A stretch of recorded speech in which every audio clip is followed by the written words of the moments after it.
Next up in the fourth film noir classics, Volume 2 from Arrow, is Thunder on the Hill, directed by Douglas Sirk, released in 1951. Douglas Sirk, fantastic. I knew with that pedigree of talent, I was in for something good. And being a film fan, it's always great to discover something. Going into it knowing nothing, throwing the film on and just being marvelled by where the story goes. And although this is familiar, in the latter half of the film, it kind of surprised me where the movie was going, which I really enjoyed. We have a convent, there is a storm coming, we have all the nuns kind of dealing with people with illnesses, people who are there for sanctuary, just battening the hatches, waiting on this storm to arrive.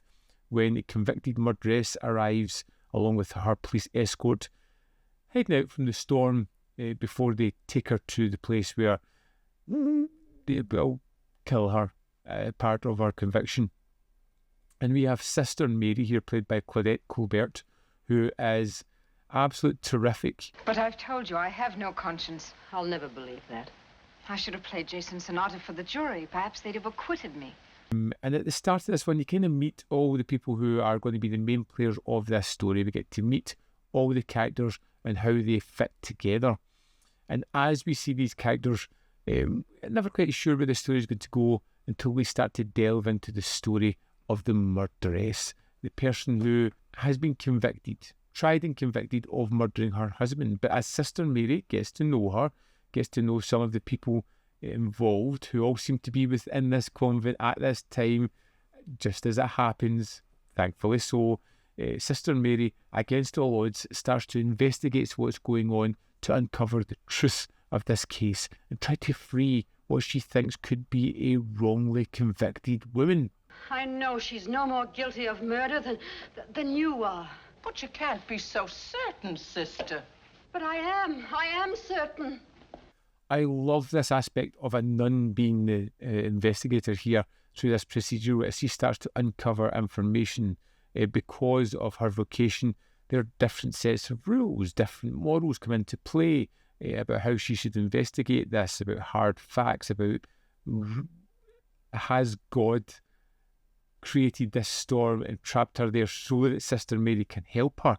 Has everybody been placed there by a divinity to help solve this murder? It's a wonderful little aspect of the film which it doesn't really focus on, but it's always there in the background, hinting towards that. And where it is surprising is how the story unfolds and our main character and the situation. Where it's familiar, it's in the tale itself. You can kind of tell where this one is going to go, where the characters all sit together, how they are going to affect one another, and you kind of know roughly how this one is going to play out. She's innocent, Reverend Mother.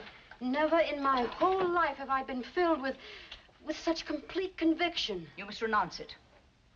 What I loved most about Thunder on the Hill was the fact that these people were trapped together with something to really get their teeth into. Sister Mary is a great main character. Claudette Colbert is terrific as the lead, and her tenacity in investigating this, her faith in the fact that God has put this here for her to solve, is just wonderful. It's a great aspect of the film.